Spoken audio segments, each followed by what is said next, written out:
All right, ladies and gentlemen, it is my absolute pleasure and honor to be coming to you with another episode of the Back Yourself podcast. And we're transitioning sports. It's that time of the year again.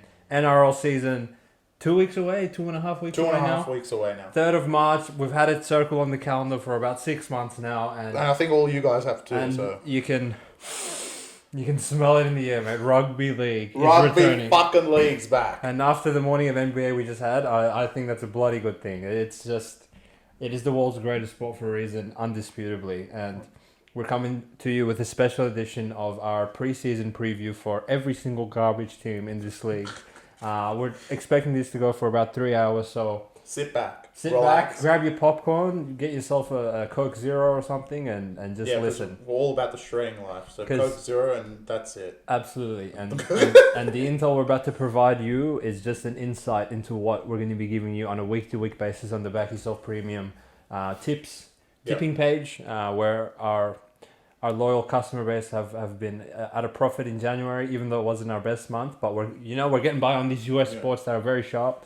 NRL not as sharp, so we're ready to do some damage, mate. How you feeling? Mate, can't wait. It's probably the most profitable time of year coming up. So, everyone that's not subscribed to Back Yourself Premium, you guys are missing out. Big time. And, we ain't no bitches, but we bet on every single NRL game. There will be a market no matter what. Yep. Ain't like American sports. Yep. We know this shit down pat. We'll have a side for 90% of the games, and then where we disagree with each other, we're just going to back unders. So, Well, it depends who's refereeing. well, depends on the ref. Because all these variables, they go into the handicap. See, this is no variable. This is nothing that you would see anywhere else. The variables of who's reffing. That's big importance on unders and overs. And that's why you have to subscribe to get the best of the best. But Yeah. in saying that, we're going to go one by one, and we're going to go in chronological order of the stage of elimination of last year. So what better way to start than the back-to-back champions, the Penrith Panthers. We said that the same way. The same way. I know. Well, we're still licking wounds, mate. That's why. I know. So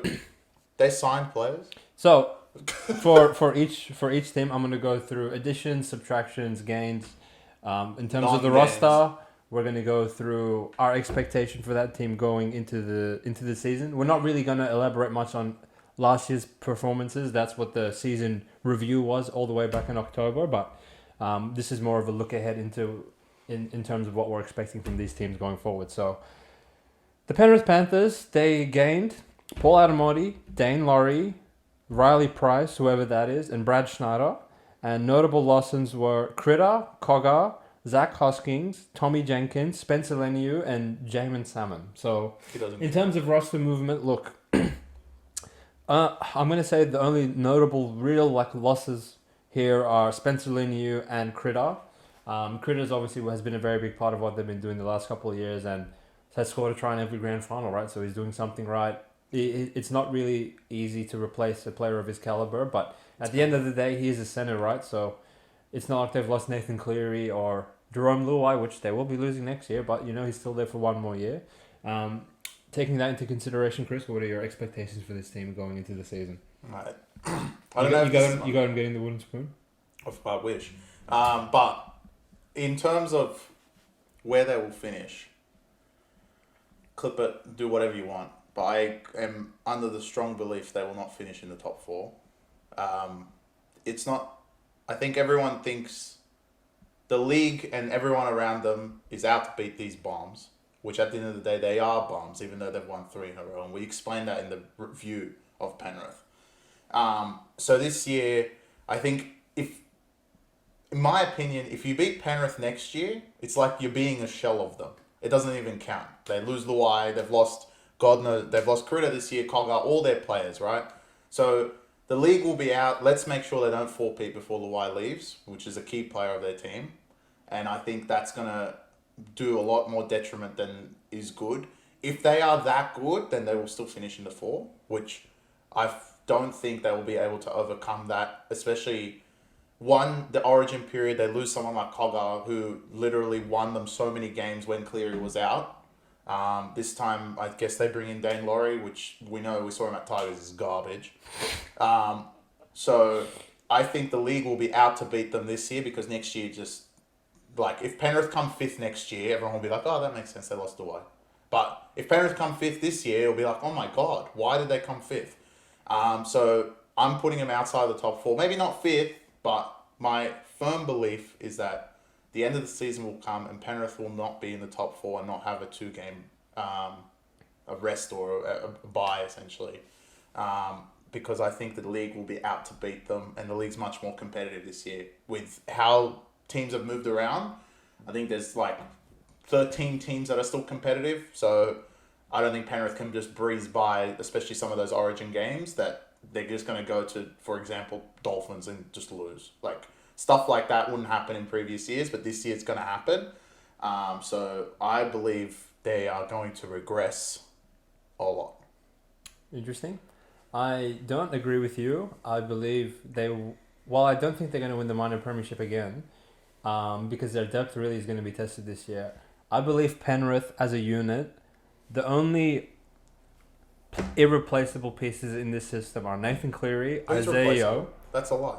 No. In terms of like winning the comp. Oh, Nathan winning Cleary, Isaiah Yeo, James Fisher-Harris, Moses Leota, and to a certain extent Dylan Edwards, but him not as much as the others. I think their forward pack by themselves can win games, and I'm not really that worried with Stephen Crichton. I mean, he's pretty replaceable in my opinion, right? They'll get back Mayfair, so he's gonna go. He's gonna go and play center. No, I'm not saying that. The storyline of what I'm saying is not that Critter's gone. Oh my God, Penrith are finished. That's not my storyline. My storyline is they have to be beaten. If it's not this year, it'll be next year, and I think it's going to come 1 year early. Fair enough. I feel like I made this argument last year when they lost Kickow and Carousel, which to me were way bigger losses than what they lost this Correct. year, and they proved me wrong. So I would be a major jackass if I just like watched every season unfold and then just came with the same garbage take. So I'm going to give Penrith a spot in the top four, and I think they are probably still favoured to win the title again. But I think with the amount of competition coming from the other teams, it's not going to be easy for them at all.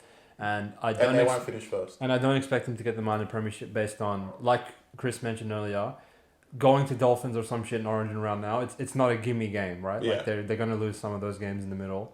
And I think generally they've been pretty healthy with like in terms of key player injuries, and that normally isn't sustainable.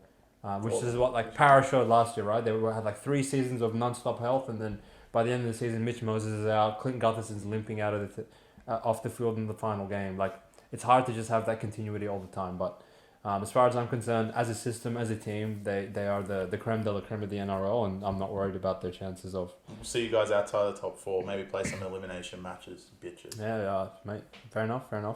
Now, moving on to the team they beat in the grand final, the Brisbane Broncos. We have a bit of player movement here. So they have gains... Fletcher Baker and Jaden Hunt, if you want to even consider them gains.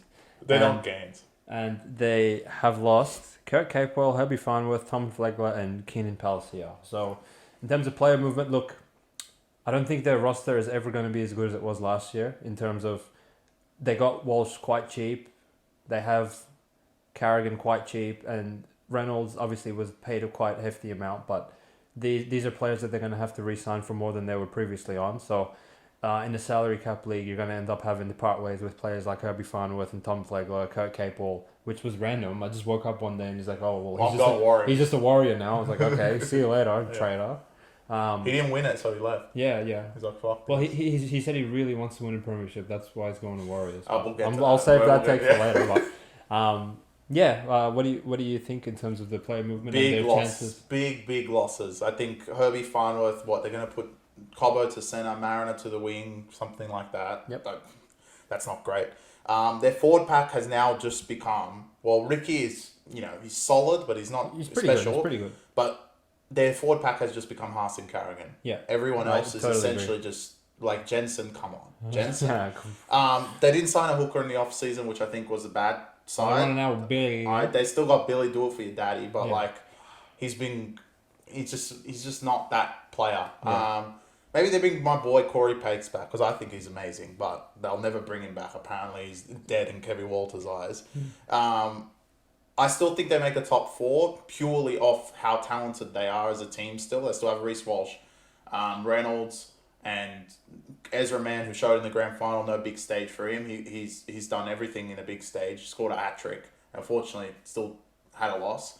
But they will need other players to step up. Cobbo has to have a big season at centre, same as Stags. Not be on and off. They need to be elite. Firing week after week, right? Yeah. But I've got Broncos in the top 4. I think they have enough games, especially at Suncorp.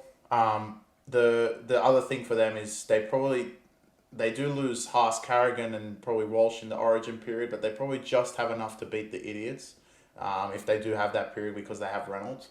And Mam, I guess you have to put him yeah, down so I don't think. And Stags, I mean, he's never going to get selected again, so he's still there, right?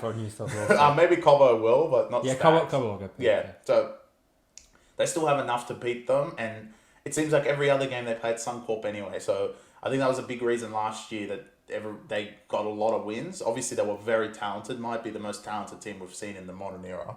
That's a I know, bit bold. I think they were the most talented team last year. Oh yeah, they were the best team last year until the last 20 minutes of the grand final. Sure. So yeah, I still got them in the top 4. Big losses though. Are they going to win it? Probably not.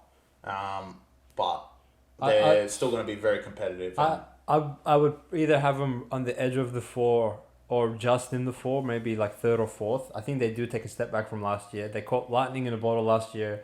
They had all these players that they've just lost. And I think their forward pack, which was like probably the most dominant unit in the sport last year, now all of a sudden is much more Haas and Carrigan dependent than it even previously was. In terms of losing like Flegler and Capel, like those are 2 not superstars of the forward pack, but guys that you can rely on every single week. Like if they lost like Hetherington or something, who cares? Who cares? But now, or Jensen. But like now the problem is not only do you lose those players, but those replacement level players that were like coming off the bench and doing fine, now they're expected to start. So not only do your starters get shitter, but your bench gets shitter because you don't have the capacity to be signing players. I don't know. Fletcher Baker goes on the bench. Yeah, like he's literal Baker. So wow, they lost Baker. Oh wow. Yeah, okay, they don't have 2 Butchers and a Baker anymore. That's huge for me.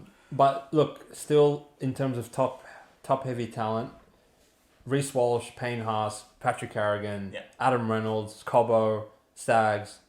Kevy, I rate him as a coach. I think he really turned around the culture of the club, and they really set themselves a high standard last year. So even though they're a young team and sometimes you'd be a bit worried about that, I believe that they're a bunch of ballers and they will go out and fight every week to keep their name that they created and their label from the previous season. So still competition, wouldn't say heavyweights, but they're definitely a factor in the premiership race. That's what I would say about Brosman. Like we said with Panthers, the competition's like condensed. So I think there's a bunch of teams that we'll get to that are much more competitive, and there's a bunch of teams that have kind of regressed a bit.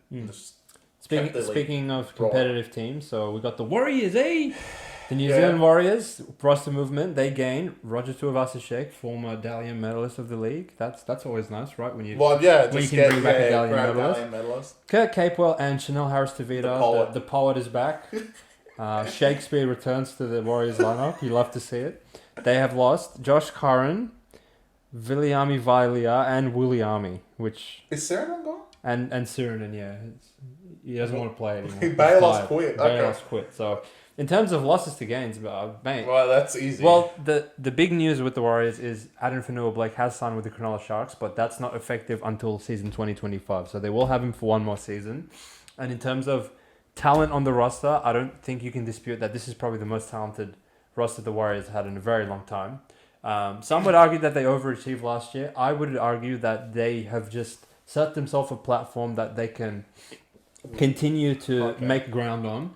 I believe Andrew Webster is an absolute superstar of a coach. The way I've never ever imagined a Warriors team being essentially Penrith Light. Yeah. To be this disciplined, to work this hard for each other, to be this consistent week in, week out, to make the top 4. Correct. When we're literally walking into last season, we were like, they still have Sean Johnson. Like, what are you guys doing? When by the end, we were beating the freaking table that this guy should be the Dalian medalist. And went to all kinds of camp. So the only thing that kind of concerns me about them is I am a little bit worried that Johnson is getting up there in age, and he does have an injury history. So I'm not sure if we can just expect the same level of performance of him as we did last season. But I think they have a top 3 forward pack in the league. I think they have a very decent spine. Wade Egan is so underrated. The way he brings the forwards onto the ball is just it's very contingent of playing a dominant style of footy that I think translates well into the finals. And I believe that they are premiership contenders.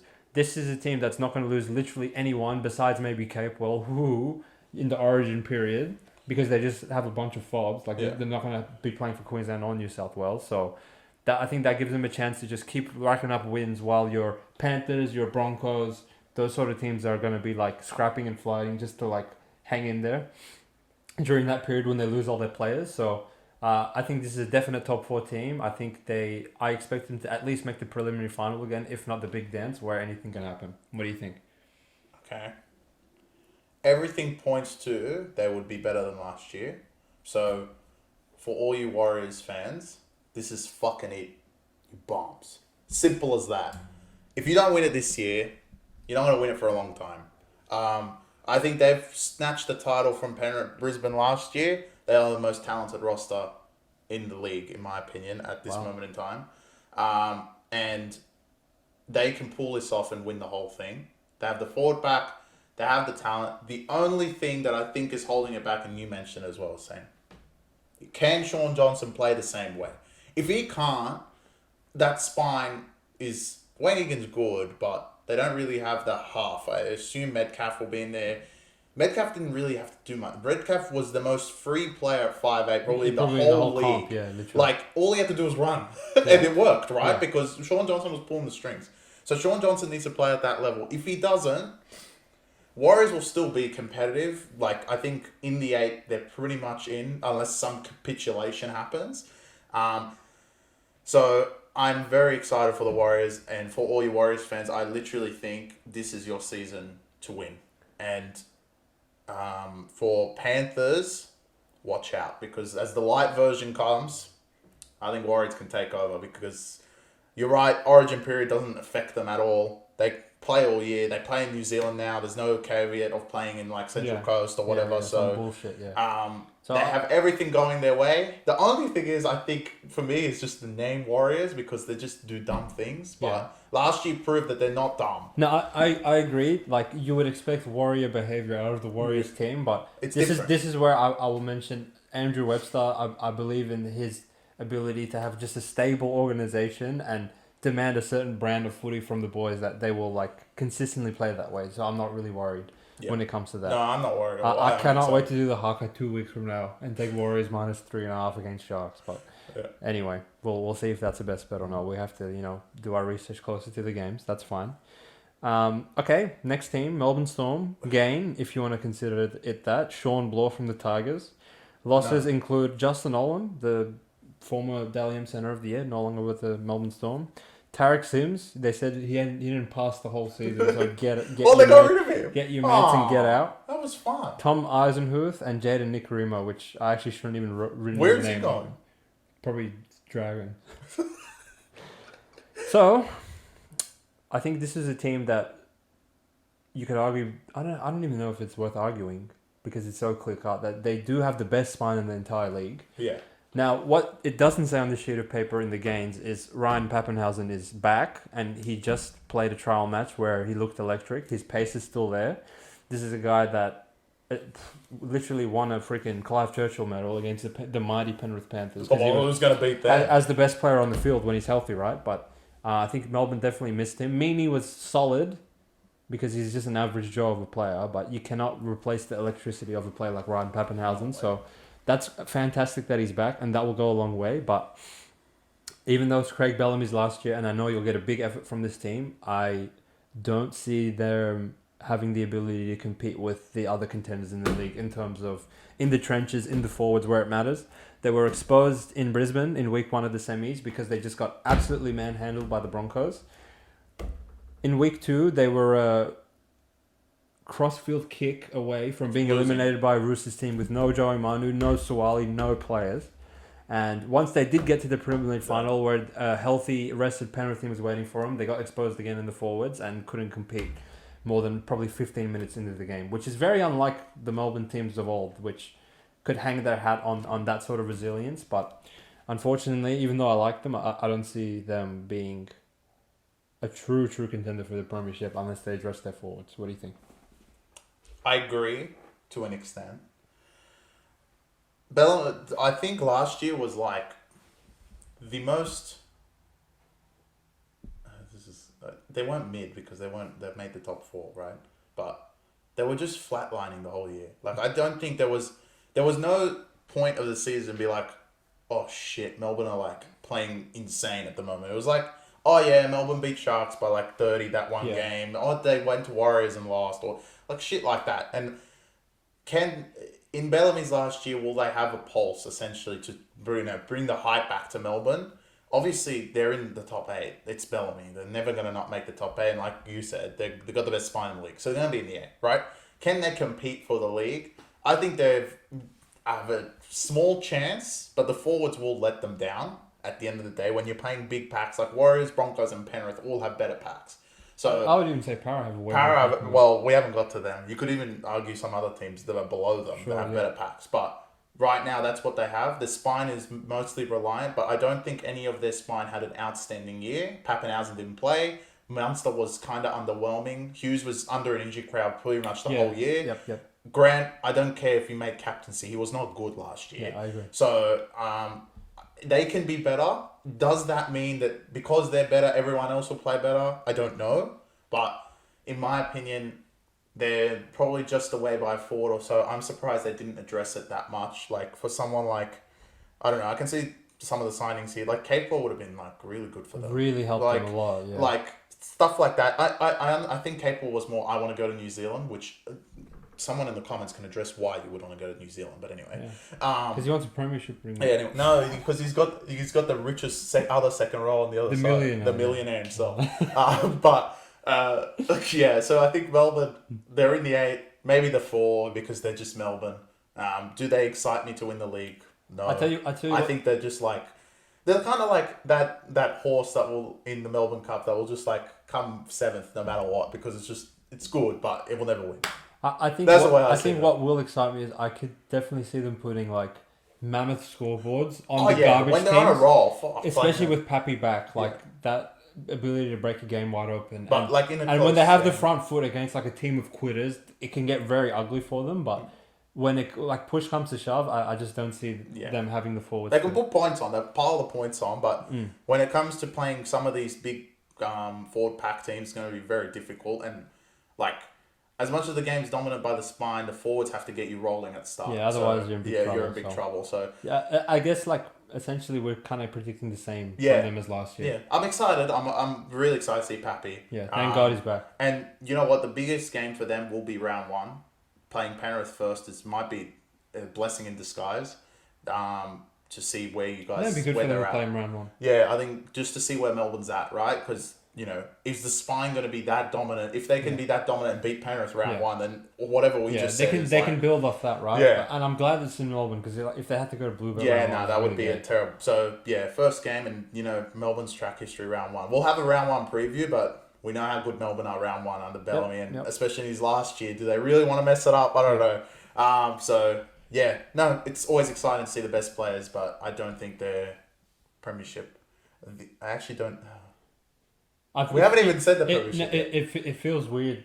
Saying the top 4 is having that statement come out of our mouths that we don't think Melbourne are premiership contenders. You know what's weird? I actually, when I go through the whole top 4, I'm like, these guys might. They're all kind of flawed. Yeah, they all might not win it. Like it's. Yeah. Well, that's mate. That. Well, last year was a different year. We'll get to that because of the way the table goes. I guess I'm going to introduce the next one because it's your team.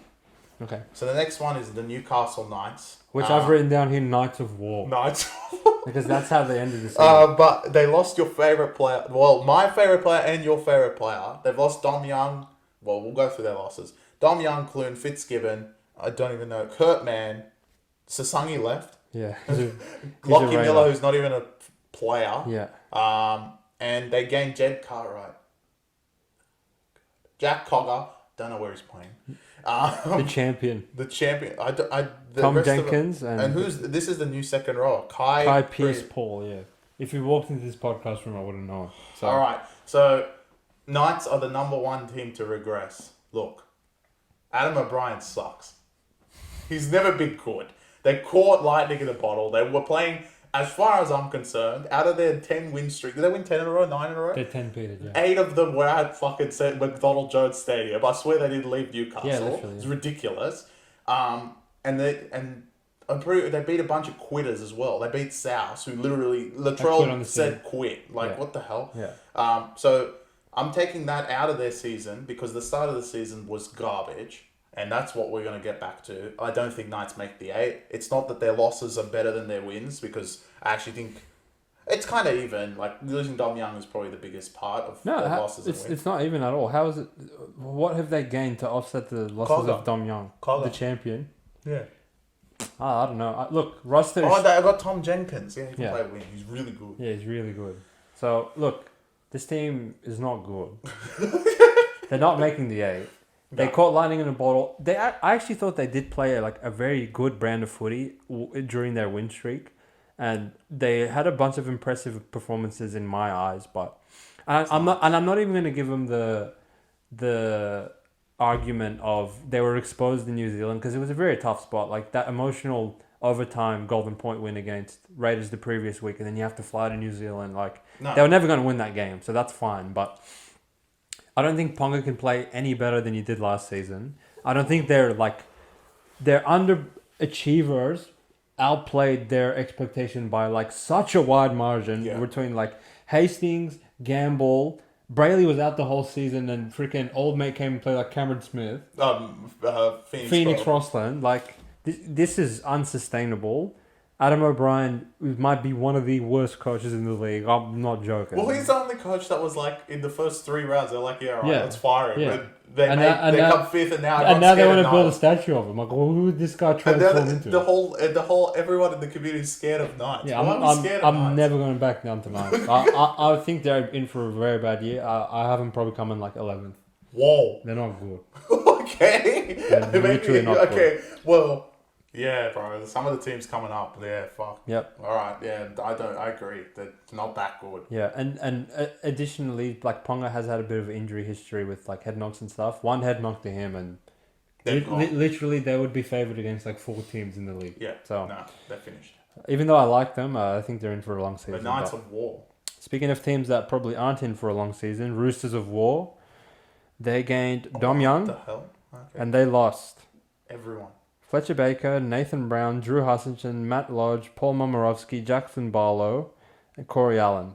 And Momirovski as well, excuse me. So, a lot of players out, not that many players in, but... They lost all the garbage, basically. Yeah, literally, they just got rid of most of the dead weight in the team. I can't think of any player here that was worth keeping in the first place. Maybe Nathan Brown for me, but outside of that, Lodge... and Corey Jalan. He sucks as well. Yeah. Well, they replaced him with Dom Young. So, yeah, so essentially, they gained 2 elites. You have a starting back line of James Tedesco, Joey Manu, Joseph Suwali, Dom Young, Daniel Tupou. No. So, okay.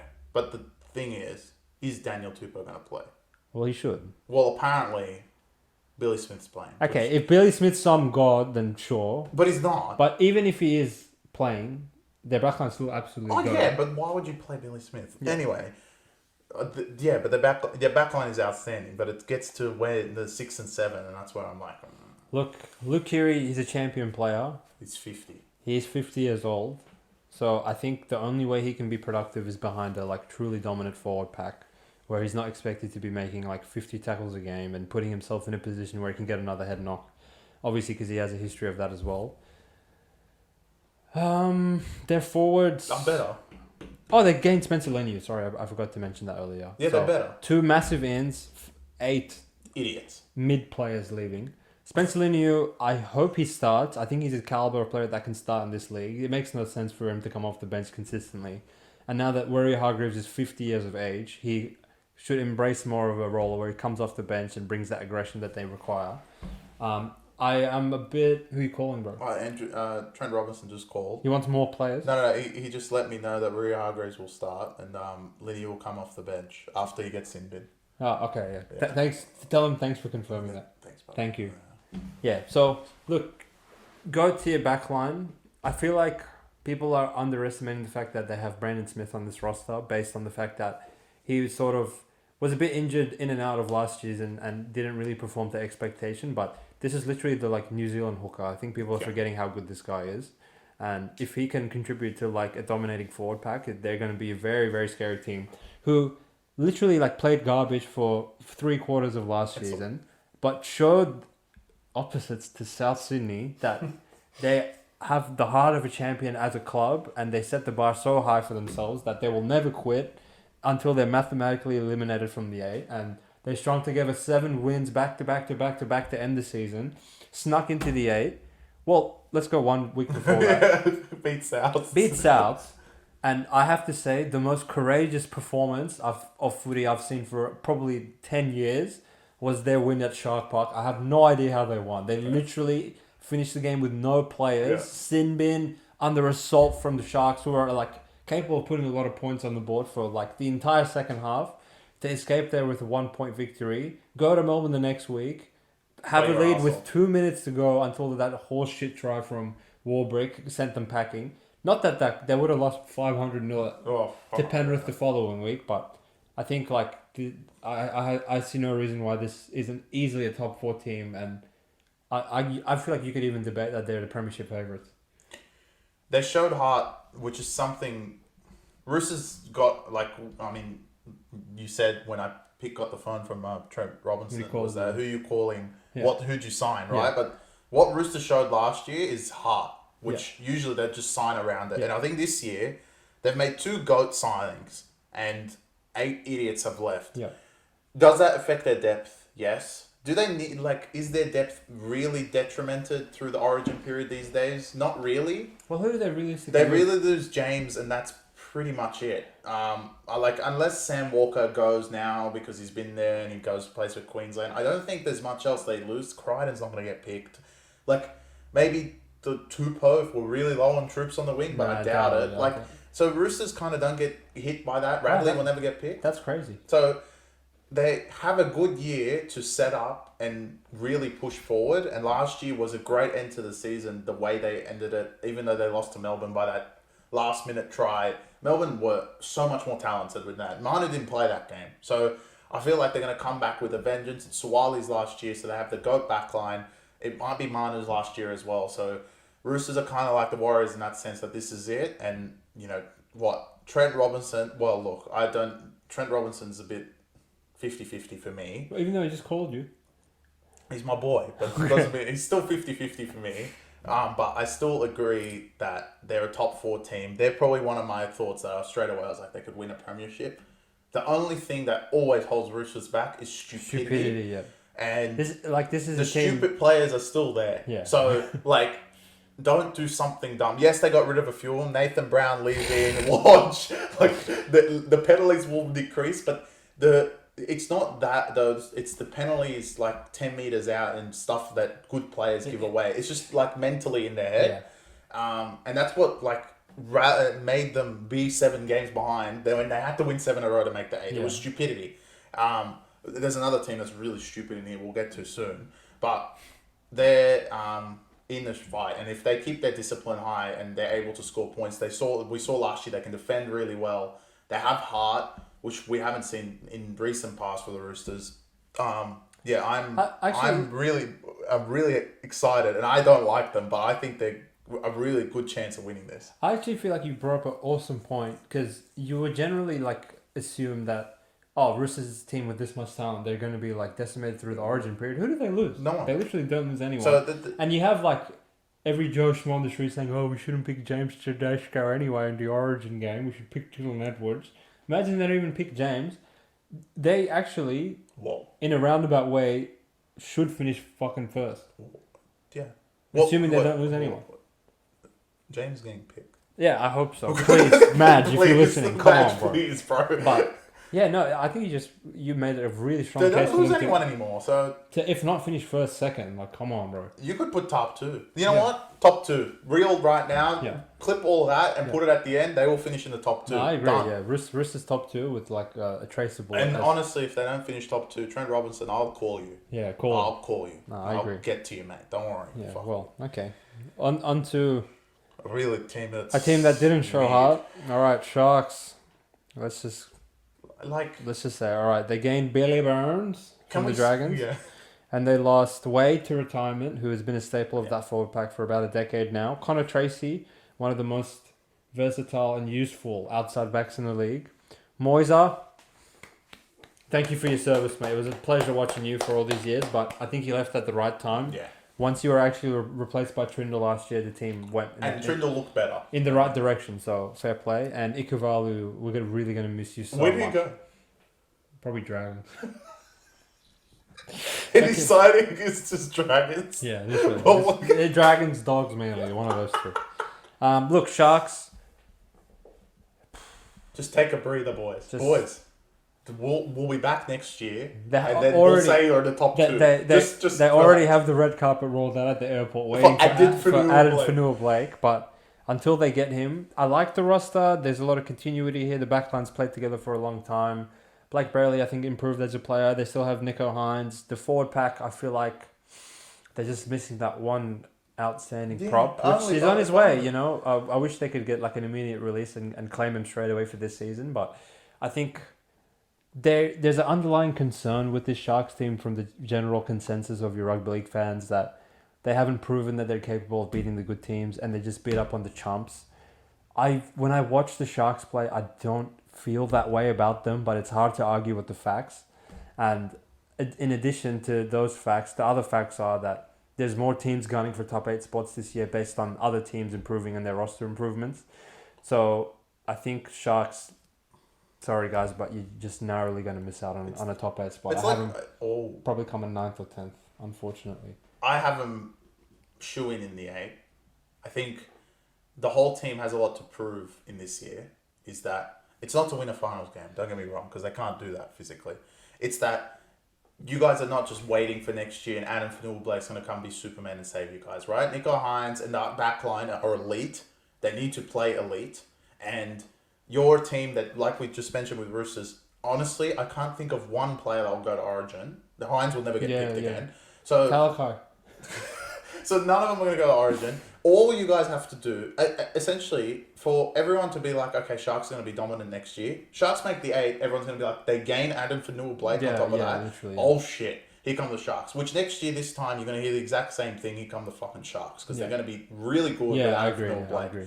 But this year's just to prove everyone's spot, and I think it's the forward pack that's going to need to prove their spot where they want to sit next year, because Adam Fanua-Blake is obviously taking the number 8 jersey.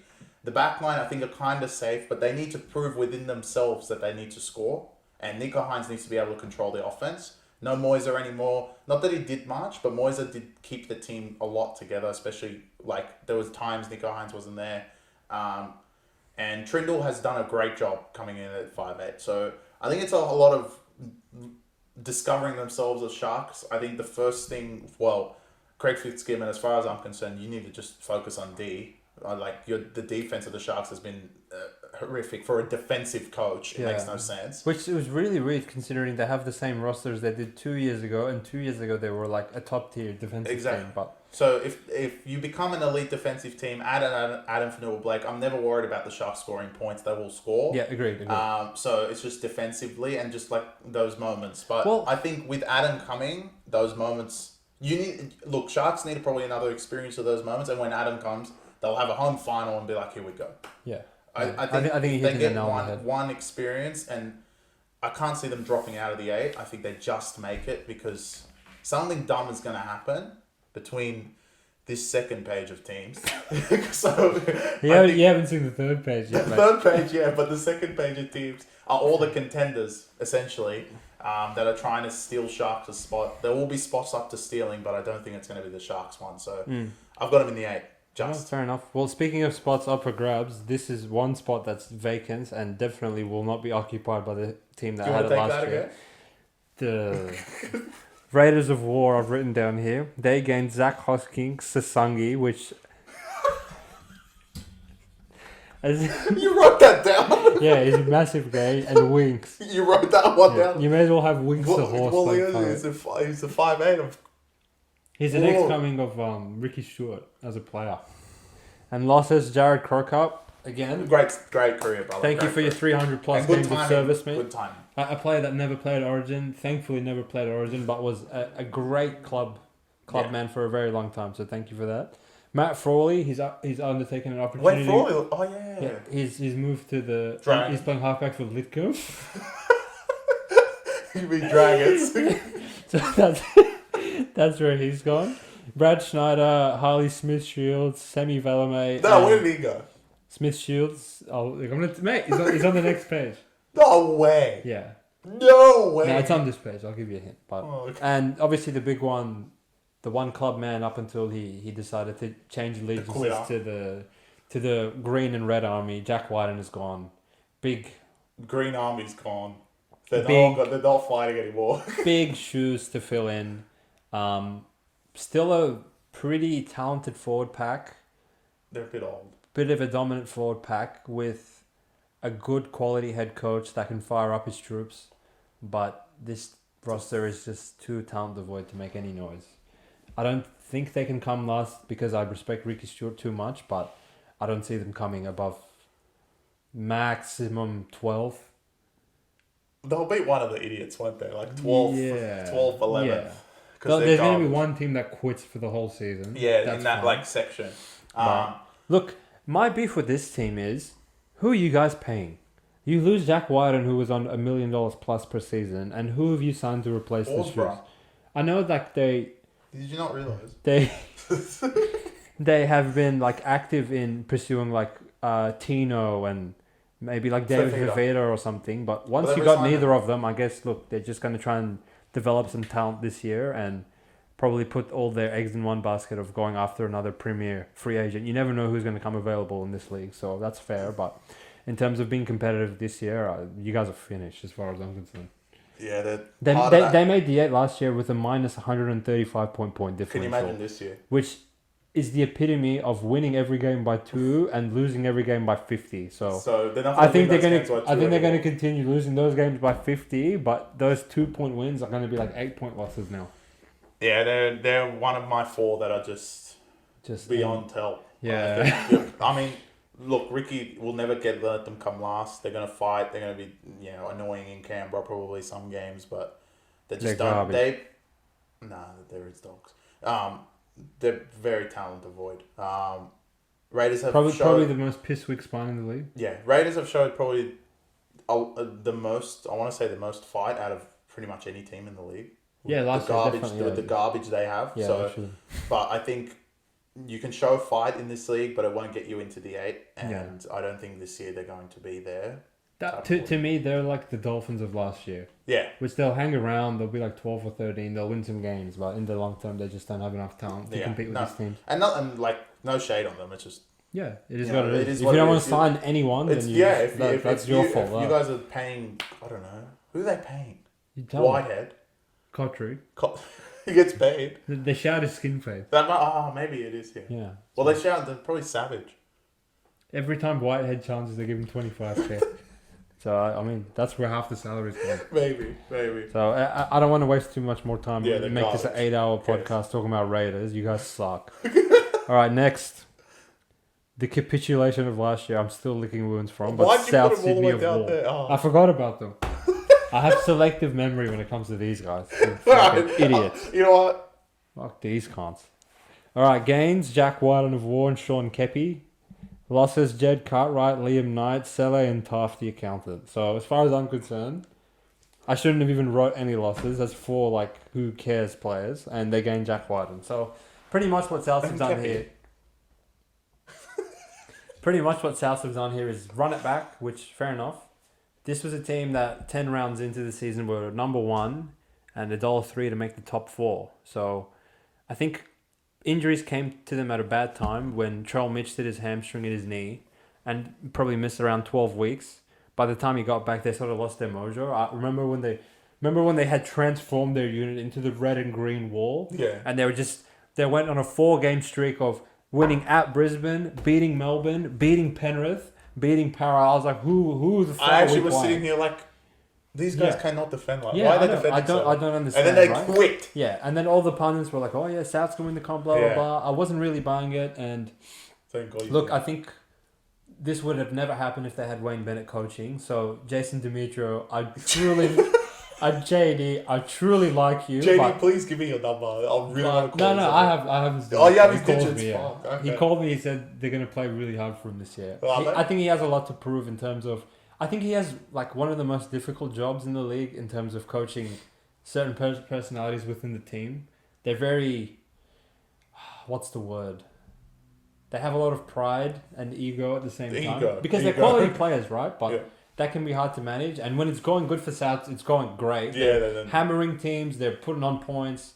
Latrell Mitch is doing crazy shit that you've never seen before. It's a sight to behold. But when the going gets tough for these guys, I don't know if they can really knuckle down in the trenches and get it going. It's not that their forward pack's not great, and I believe they have the best forward in the entire league in Cam Murray.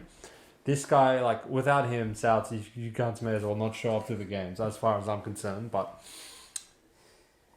do you, if you're the head coach of the South Sydney Rabbitohs, play Wyden and Seawalks in the house? No.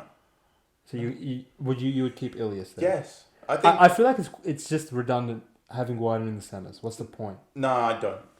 He becomes Latrell at Roosters-esque. Obviously, he's not like that talented and he's older. But if their left edge was not great enough, it's going to be fantastic this year. We put Wyden out there as well. You got all ball players across the park. They should be scoring at will. If they just defend half with a brain, they'll be in the 8 easily. Yeah. It doesn't look good round one. Like, I think Cody Waters. like they've got random injuries. Campbell Graham's out. Munro's out. He's out for 6 months, actually. Like, some weird injuries. They've actually cancelled the Dally M's.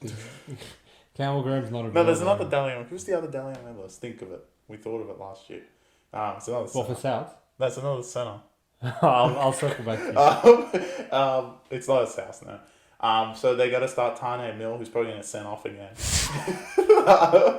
He hasn't hurt himself. But look, it's still the main core of the team is still there. Unfortunately, Damien Cook is still there, who might be up there as one of the most overrated players in the whole league.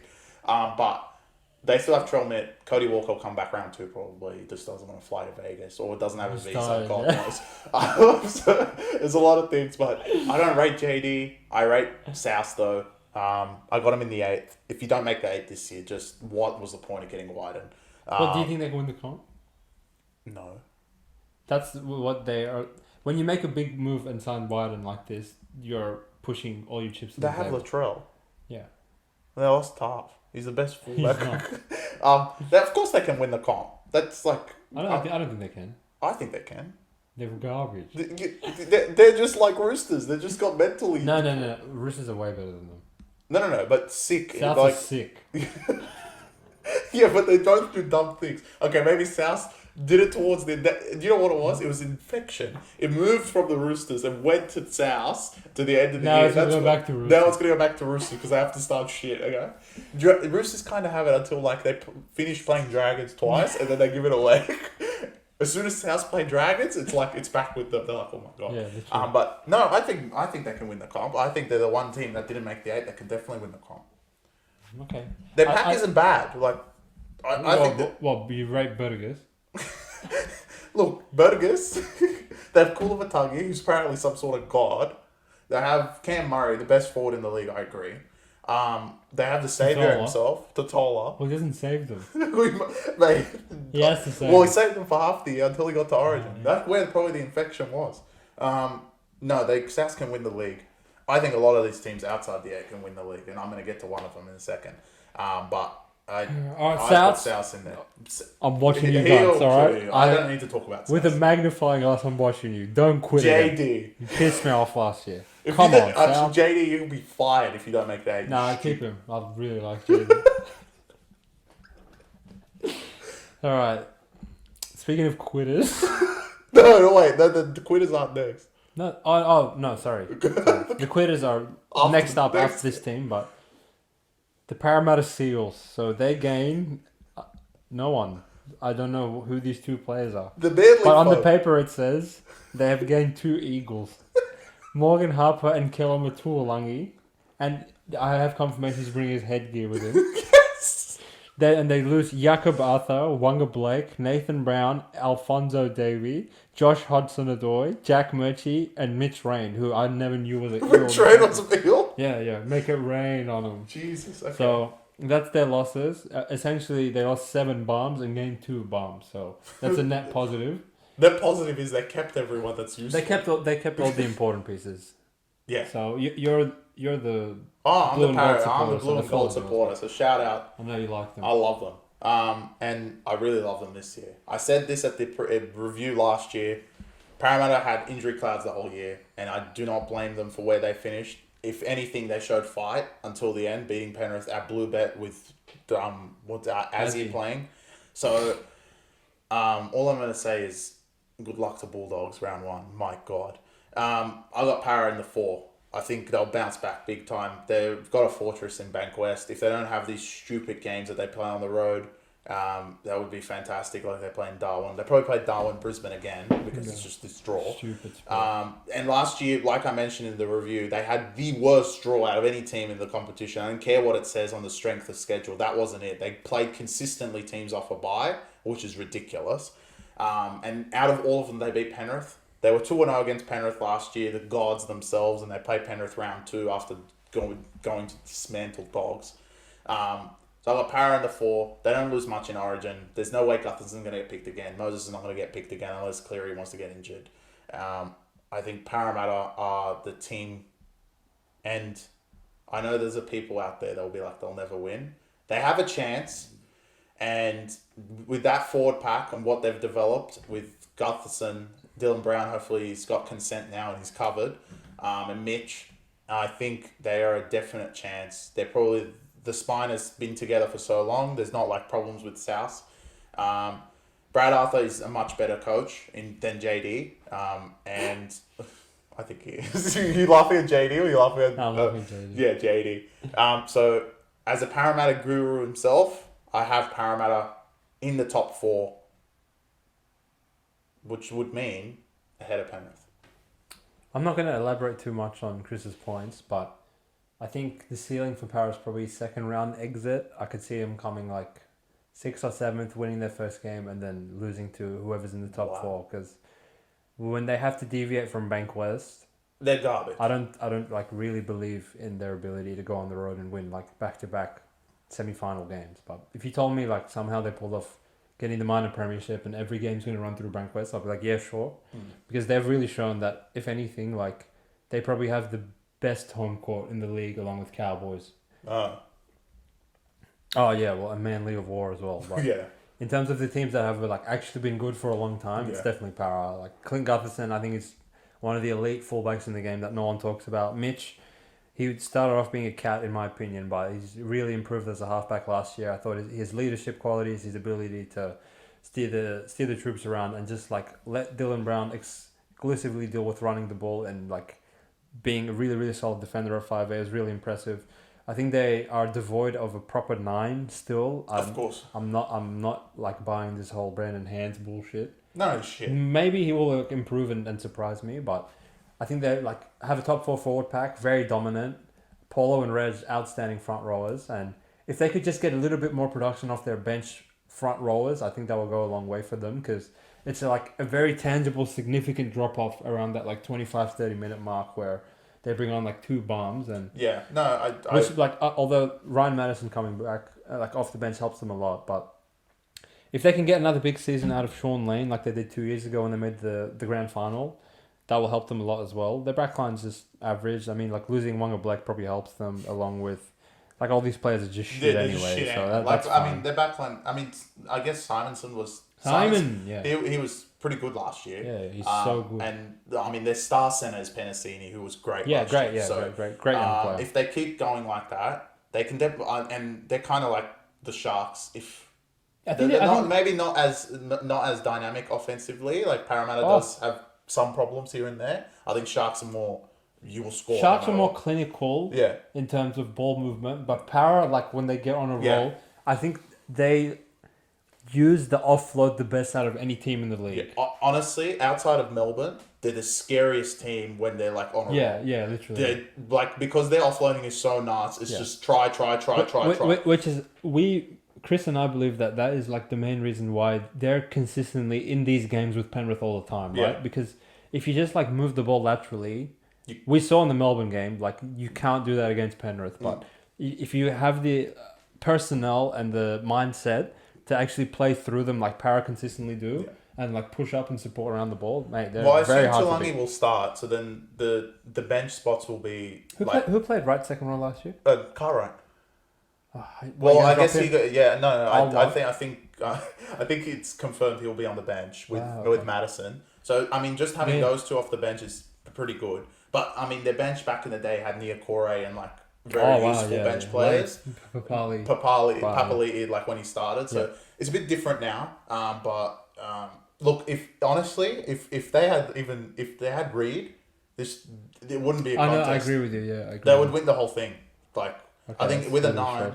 No, come on. That's a bit of a stretch. That forward pack plus Reed. Reed. It's Reed, not Cameron Smith, mate. Nah, with Reed, I think that they'll win the comp easily. Okay, fair enough. Yeah. Well, we'll see. We'll see if they top 4 boys give you a reason to cheer like they did 2 years ago, or they're gonna cheer. They might be in the grand final. We'll see. Again.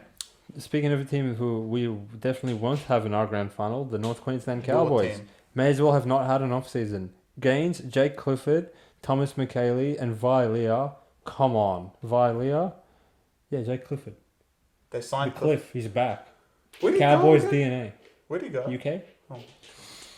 Well, he went to Knights briefly. If you're replacing shit with Townsend, then shit equals shit. So who cares? And they lost James Tameo. Tameo. Okay. And Wiku, I've written here. So Peter Hiku, they said, sorry, mate, you're just too fast. You can't play for us anymore. So we can't keep up with you. So, again, no significant losses, no significant games. They're running out the same bullshit as last year. What do you think? Oh, that's easy for me, mate. All right, the floor is yours. Look, they're good. I'm not doubting the fact they're good. They've got talent across the park. Drinkwater was fantastic during that middle part of the season. But my thing with the Cowboys, and it was last year and it will be this year, when the going gets tough, they quit. There is no way in your how you guys play. I don't care. Penrith were that good. That last game was absolutely abysmal for a team that's potentially win and get a spot in the 8, which you would have been in the 8 because Roosters made it of all teams. To go to Penrith, I didn't expect you guys to win, and there was no expectation you're going to go there and beat them. I don't blame you guys for losing, but just to go there and quit is just shit. And there's been multiple instances of this happening throughout the Cowboys last year, and this did not happen when they came third 2 years ago. And the reason it didn't happen is because their stupid shit was working. Throwing it out the back. You know, everyone knows that memorable try. Tulangi's literally over the sideline in the air, throws it backwards and they score. Like, shit like that was working. Last year, the reason they didn't make the 8, shit like that wasn't working. So this year, they're going to come back and be like, let's get back to business. But they're going to, and I don't think that they're going to start poorly. I think they'll start very well. But when it gets to the point that they see all the good teams around them, South, Roosters, Parramatta, Manly, they're all like 2 points away after they started so well. They're going to go play God knows who on the road, lose the game 500-0 like they did to Sharks both times, and that'll be the end of their season. I believe in Todd Payton, and he's probably the only person in that whole lineup that I actually like. I guess Valentine Holmes, but the rest of them are all shit cunts as far as I'm concerned. I don't think they've addressed anything. Their pack is the same. Jason's just getting older. He's not doing much through the middle. They haven't done anything signings wise. So look, Chad Townsend still sucks. Probably the biggest. The best signing, the best throwaway that Sharks had, to throw away him and get Nico Hines. Imagine they still had Townsend. So I don't rate them at all. I think they won't make it again. It's not even a contest. They could finish like below Titans. The shit. Okay, so I think we have the same conclusion on Cowboys, but we have different routes of where we think they're going to go.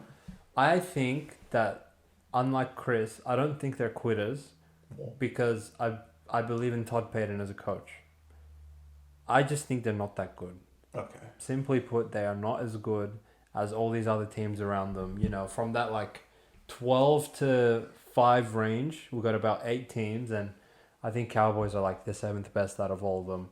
Their spine is not bad, but it's exceeding expectation because Scott Drinkwater was playing like Billy Slater last year. Townsend sucks. Dearden, Queensland royalty, he's alright. He's okay. He does the job. But I feel like his style of play is very contingent on their forward pack dominating. Because, has he kicked the ball in his life? Or does he just dummy and run every single play? Well, he doesn't pass. He doesn't pass. So... their forward pack's decent, Nanai, he had to come back to reality last season. Same with Ruben Cotter. Same with, all those blokes. Jason, like we mentioned, is getting a bit older. Their, bench is just the same garbage every year. A couple of decent forwards. Neem is pretty good, but... that previous season, they were the Knights of last year, where they just caught lightning in a bottle, and Tao Lungi was playing for Australia with Val, and everyone was getting picked for Origin, and they were just whooping our ass, right? But I think that they're a bit closer to what they were last year as opposed to the year before, and I'll probably have them narrowly missing the 8, maybe coming 9th or 10th. Yeah, I don't think they're not there. I agree with you, mate. Can make some signings or make it interesting. Just the same. I hate teams that just want the same thing. How can you watch your team perform last year and be we're just not going to sign anyone? I mean, they probably feel like they got unlucky last year, but I think they're just garbage. I agree. Yeah, so I think all right. Todd Payton. That maybe the most important part of the podcast is coming up. It is the most important part of the podcast. We're gonna have a new team enter the top 4 this year, right? Well, clip this video. The Manly Sea Eagles, they're coming. They're coming for you, other teams. You better fucking start shaking at night because Manly are coming. They gain Luke Brooks, Nathan Brown, Jackson Barlow, Tommy Talau, Corey Waddell, and Wakeham. Come on, Manly. But they're gain. If anyone's ever heard addition by subtraction, it's this. Morgan Harper, see you later. Tuolangi, thanks it was nice knowing ya. 3 Pelotu, Weeks, and Sean Kepi have all pissed off. So garbage for garbage. The Manly Seagulls are going to make the top 4. This is a team that, under the radar, actually started playing some really, really good fucking footy at the end of last season. If anyone's paying attention, these guys won 6 of their last 7 games. Lost really narrow games to Penrith, which I still don't know why Josh Schuster kicked it and didn't chase out. Well, Schuster. But I think it's safe to say that was a failed experiment with Schuster at 5'8", and I love the message that they're sending to the locker room that, look, we're not content with just running out the same bullshit. We're gonna go and make a move. We're gonna sign Luke Brooks, who, while he's not the best player of all time by any stretch of the imagination, he's a competent 5'8" that's been playing in an underdeveloped club for his entire career, right? So if there's going to be any time that this guy's going to succeed in the NRL, it's going to be in this system that he's in now, where he's not expected to carry the club. He's not expected to manage the game.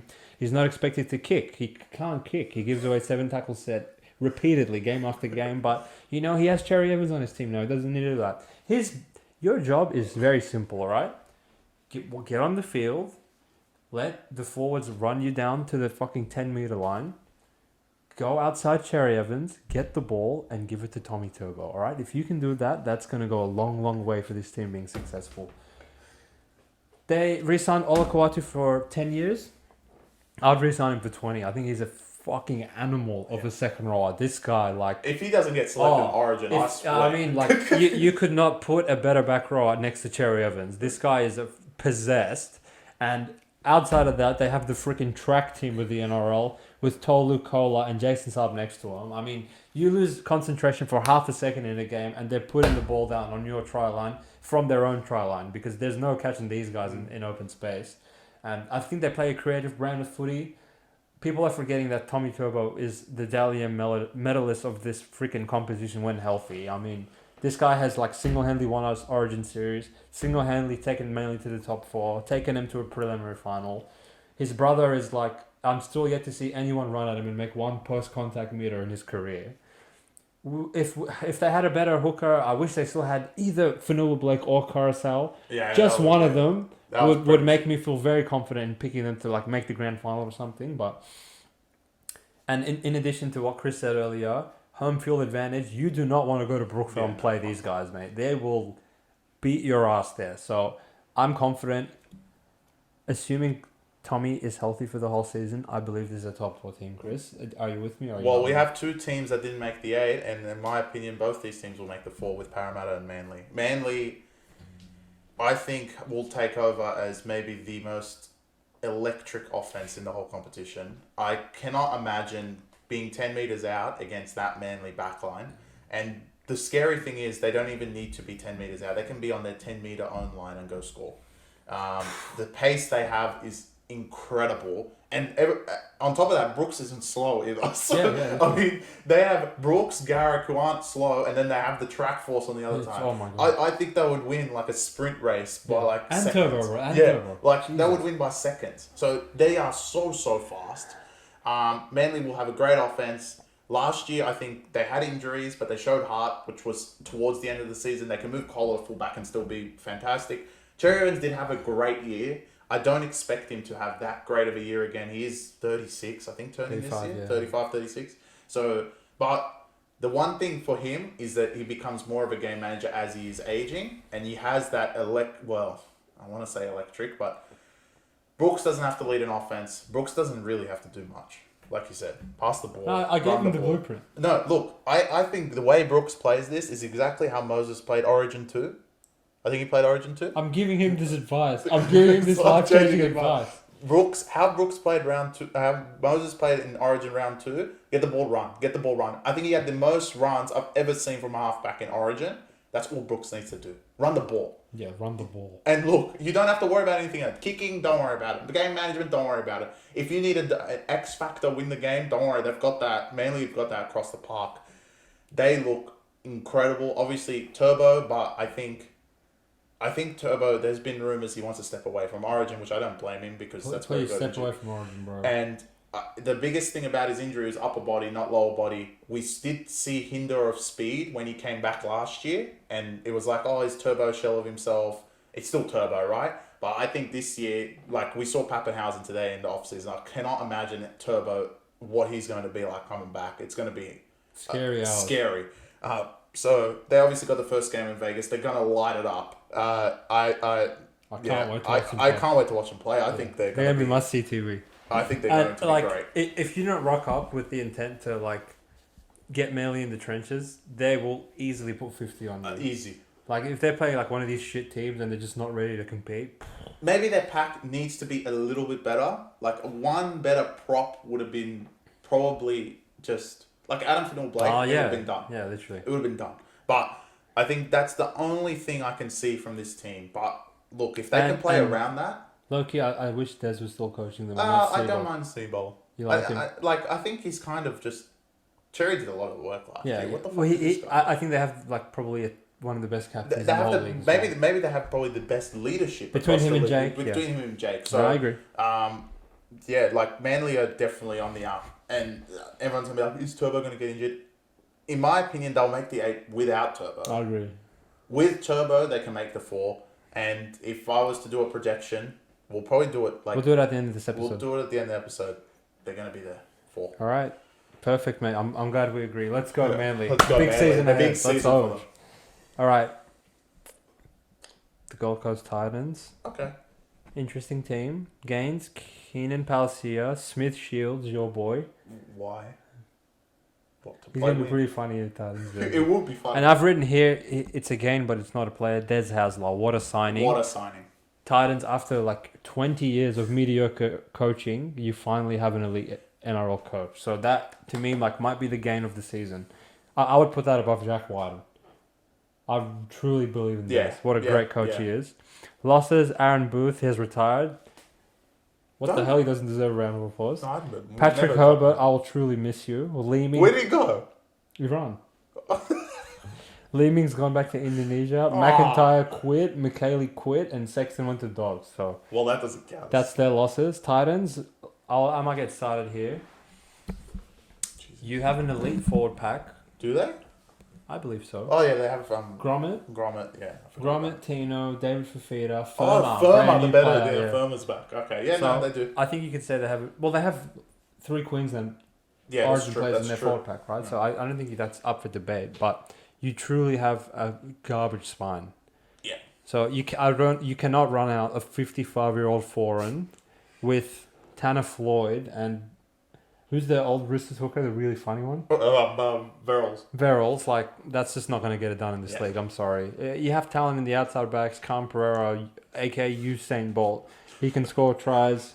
Philip Sami's a good player. I like the shift of Jaden Campbell to fullback and He's the best AJ fullback. Brimson to centre because, look, as a betting man, I'm much more afraid of Titans with Jaden Campbell at fullback than AJ Brimson. It's just that simple. I don't give a shit that Brimson's the backup Origin fullback for Queensland. I think Game 3 showed that he's not good at all. So I think they're building in the right direction, but I just can't wager my money on such a mid to below average spine competing in this league when there's so many good teams. But I think that they're going to be better than last year. What do you They'll think? be competitive. I agree. Des is huge. Des, the one thing that where Manly got rid of him, and I guess Dogs got rid of him as well, was that he wants control of everything, and at Titans, you need fucking control of everything because they're dumb. Agreed. So I think Des is the perfect fit to Titans. This page is hilarious. So I think Titans will be better, and they're part of that 13 teams outside of the bottom 4 that will be competitive. Penrith cannot go there with Laurie and God knows who's playing halfback and beat Titans if they have their Origin players. Impossible. Titans are not that horrific. Obviously, Titans won't have their Origin players as well, but it's just a hypothetical, right? Titans will be better. When they play teams that are like on the road again or something like that, they're going to be difficult to beat. Their backline is actually very good. Philip Sami, AJ Brimson, my most hated player in the whole league. Thank God he's in centre. Get the hell out of fullback because the real fullback is here. And I've mentioned it since Jaden Campbell existed. He's the best fullback in Gold Coast. And he is playing fullback. Agreed. So I'm interested to see how Titans go. I think Des has a good year with this team. I'm glad that the forwards re-signed. So just push them in the right direction. Are they going to make the 8? I think it's too competitive for them to make it. Look, if you want an outside shot, they're a good value probably on some bookie, but I would save my money. I would save my money as well, but because like Manly is like $2.50 to make that. Yeah, so we're playing out here. Look, Titans not going to be easy to beat. So it's good to see for the future. I think that it's good to see more competitive teams. I think it's better for the league, right? The less Yeah. garbage teams there are, the better it is. So you get more competitive games, and that's what everyone likes. Speaking of competitive teams, fins up, baby, fins up. I think they had a very successful introduction into the NRL season based on, signing Wayne Bennett, not really having that much of a leeway to sign a lot of players in the first year. So they had to settle for a lot of like off-contract players and probably pay more money than they otherwise would have had to get players over, or settle for like older players like the Bromwich sisters and Kafusi, even though they had a pretty decent year. But the breakout of Hammer Time, I think, has gone a really long way in developing this club as a team. And they add to their roster with 3, I would say, very, very good signings for them. Jake Averello, Herbie Farnworth, Tom Flegler, and one of the huge losses of the season for the members of the Back Yourself podcast, Herman SASA is gone. Why did he go? Where did he go? Back to Knights? He went to the UK.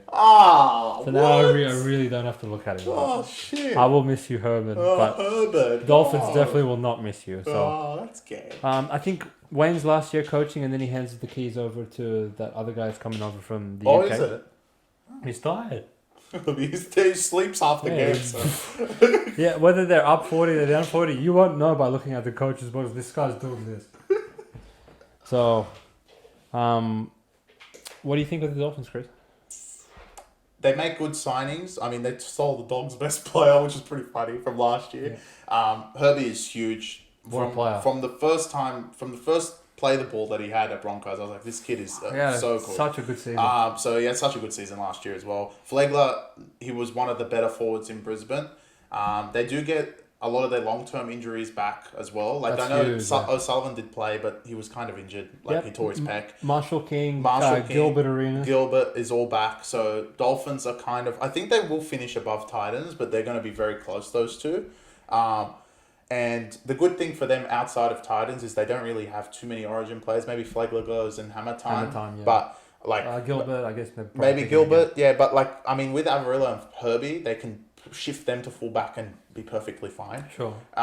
So I'm excited for Dolphins. I think handing over the keys next year, but they've made this year's like keep the step ladder going essentially of Dolphins keep moving up. Slowly they're going to be like, we have all this talent. So I think they've signed 2 great centers, maybe 2 centers that are going to be there for years. So, agreed, yeah.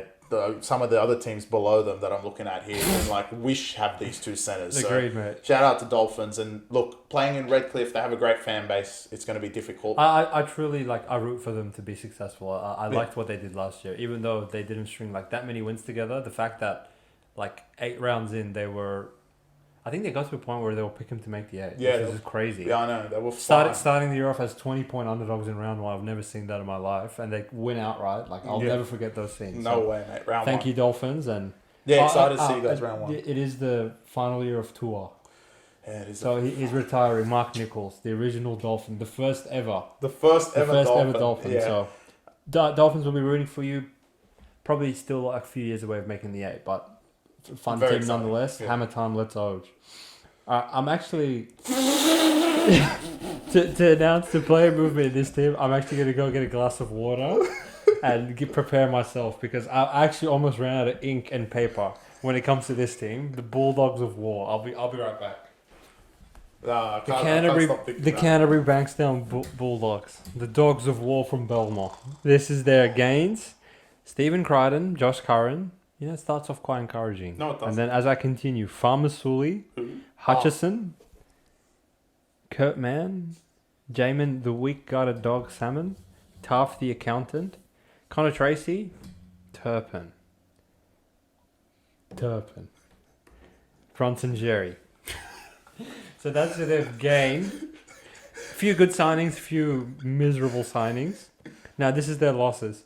Paul the God Alamotti. Oh wait, he went to Penrith, yeah. Oh, he's not playing for Penrith? No, he is. Well, they start Mayfair, but... He's running out waters. So Paul the God Alamotti, Jake Avarillo, New Brown, you know him?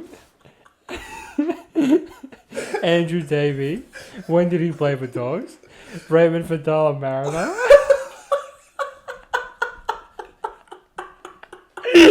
Carl Flanagan of War, he followed his daddy. Oh, Ockenbaugh. Pangai Jr. Midpel. What? Why all the guns leaving? I know, bro, I know.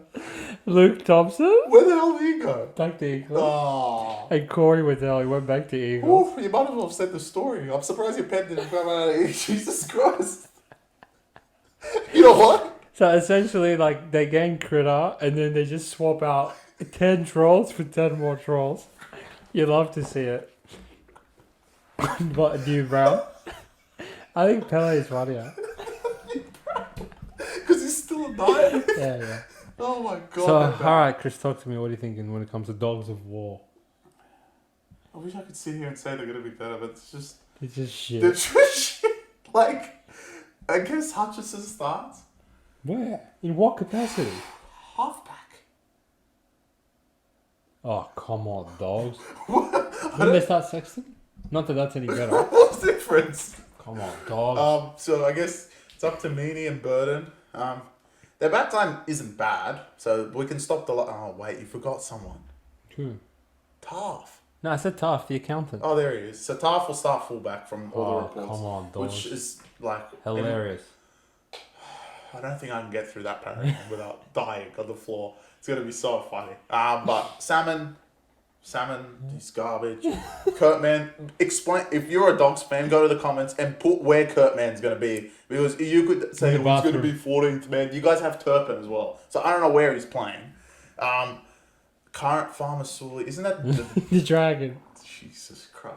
Look, it's equivalent of shit. Maybe like gone through a processor and just spat out to be like a bit more food coloring and looked a bit better. Like literally, Okay, it's like you put yourself through a 3D printer and you get like one decent printing. You're like, oh yeah, and that's Critter. You're like, oh, okay, yeah, no, he's good. He can play all these positions. And then the rest of it's like a blob, and all it's done is just added colors onto it, and that's what it is. Because all the others are equivalent of what we have. I guess maybe CT, but again, where is he playing? We don't know. Because the backline I assume is full with Jerry, Karaz, Adokar, and Critter. So I don't know where CT fits into this halfback. So like Actually, it's probably better than their actual it's probably halfback. better than the halfbacks they have. Look, the season last year was absolutely detrimental. We were saying on the podcast that they should sack Serraldo. I don't know if he's in charge of the signings, but just based on the signings, I would sack him. They're not going to win round one with this. So if they're going to go out there and become 15th again, I mean, who cares? Like, you signed Kickow, Crichton, Burton, Marnie, and you're going to come 15th. So, I mean, that just explains the rest of the garbage on the team. So I'm of the belief that they're going to be better. Dogs are so fucking bad. And I put it down to their head coach, Serraldo. Look, you cannot... He could be out in early rounds. I think he has the backing of Gus, so he won't be actually fired. End of the season. You know, like I said in the review of last season, you can lose games of footy. That's not a problem. But when you're at a point where you're down 100-0 tonight across 2 games, then there's a fucking red flag. I've never witnessed a team quit to this extent where you sign this many players and you literally just quit. As we have some technical difficulties, the mic's just fallen off because they don't even want Chris to continue assaulting dogs to this extent. They're so bad. You know what, you can keep talking because it's fucking pissing me off. What else can I add other than the garbage? Yeah, well, essentially, look, I think dogs... Stop touching it, bro. There we go. Round 1, you can't shoot him and show up. Oh. Round 2, you can't shoot him Who and are they show playing? up. Doesn't matter. I think they play like Titans. They're dogs. They might win. Remember when they randomly won round 2 last year? Yeah, beat Melbourne. Yeah, I know. And then quit. But I just, It's shit for shit. Outside of look, Critter. they're starting props are Max King and... Who's my... Liam Knight. You just can't do that to Well, they have Preston getting... Kickout. which is... And Curran. And Curran, which is the back line. Back row's decent. But where they were losing the game, and someone gave me the stat the other day.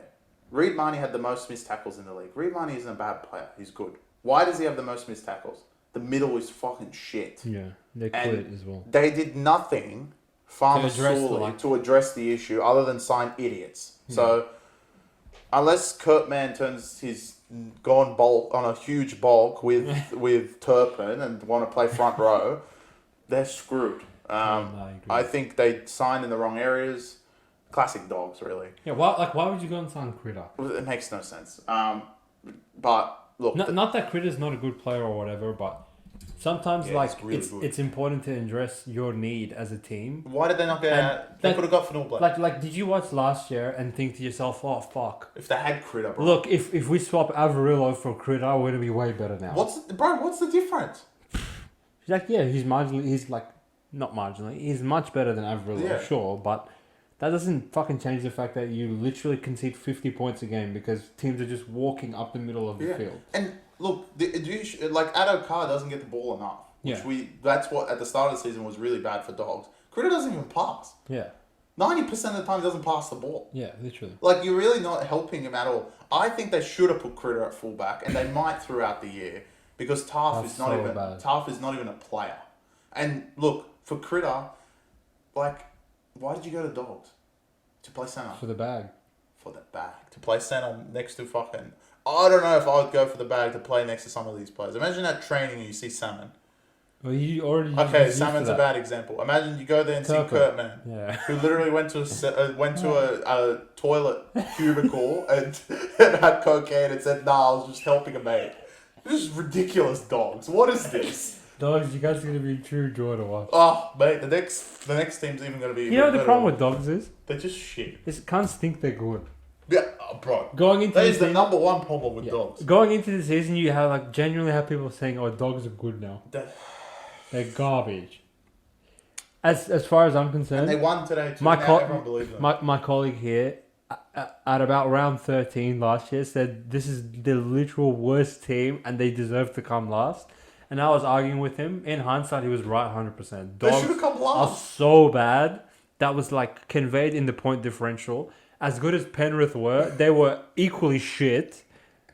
So, as far as I'm Look, concerned, they're fucking Serraldo, garbage. prove us wrong. Look, if you're such a good coach, prove us wrong this year. You got a refreshed lineup with all new players, some of them from Penrith as well. You got, like, what? How many players from Penrith? Burden, Critter, Kickhouse, Salmon, God knows how many else. Prove us wrong. I just don't think there will be any proving us wrong. And Dogs, the most crucial game is actually round 1. If you just go out there and quit, this preview, we might as well not review guys for the rest of the year. I don't think they go there and quit. I can see it developing very similar to last year, where they start. they'll win some games in the first like 6-7 weeks. Halfway through the season, they'll be like a few games out of the 8, and then they'll fucking quit again. Well, it could be that. They could. I mean, they quit round 1 last year, so. Yeah. Anyway, Dogs, Serraldo, I'm watching you, mate. Serraldo, bro. I'm watching you. Worst bag I've ever All right. seen. Speak of bag. I might need another glass of water. No, Alright. that's not that. Alright, Dragons. These are your gains. Corey Allen. Oh, fuck's sake. Tom- Shout out to the Zerafos brothers on there. Oh, shout out to James and John. We know you boys are watching, and you've probably sat through just lying down on the midst of couch, idiots. not like really giving a shit about these other teams, waiting for Now us they're going to sit up for Dragons. to break down your team. All right, so this is dedicated to you two boys. Corey Allen, Tom Eisenhuth, Raymond Fatala Mariner, Flanagan, but you could do 2x of that because they got his daddy as well coaching. Hame Sele and Tui Pilotu. 3 Apollo. So how many players is that? 1, 2, 3, 4, 5, 6 rats, as far as I'm concerned. 6 horrific players. Oh, they got Flanagan times 2. The dad is goat tier signing, yeah, bro. yeah. This is a coach that has never missed the finals in his life, but that record's very much in jeopardy now that he's signed on with this team. I'm gonna put asterisk gains. Ben Hunt honouring the remainder of his contract. We all know it was very publicly demanded while he was in the Origin camp last year that he wanted an immediate release from his contract, and he just couldn't bear playing with Sloan anymore, which you can't blame him. But now, pretty much like Shane Flanagan signed with the club 1 week later and put his body in front of a release clause of like, please, bro, Please. I need you. I cannot have like Jaden Sullivan and Jack Bird in my halves. Please stay. And the only resemblance of hope that they have going forward is Ben Hunt. But now, like, this brings me to the losses, which, while the gains weren't gains, the losses aren't losses either. Billy Burns is gone. One of them was a big loss. Jaden Hunt, Josh Kerr, Moses Chembai. Why are you clapping him? Thank you for your service, At Moses Tigers. Chembai. You were a true joy to watch. At Dogs as well. Tao Moga. He played for all 3 idiots. After his hat trick, he didn't want to play anymore. Zane Musgrove, Jaden Sullivan, and Sharon Woods have all been released Woods from the went to Dragons. Manly, didn't So, all right, now that I've introduced the team, I will shut my mouth and I will let my partner here I like Dragons. break down I'm what not he going to thinks. say I am because they're shit. I like Dragons though. You can give us 2 different analyses. All One right. with your heart and So one my with your heart brain. is I hope Dragons make the 8 because I like Dragons. Overall, I think last year. Okay, that's all the analysis because there's nothing really that goes into why they should cover the top 8 because they're fucking shit. So we'll go the other side.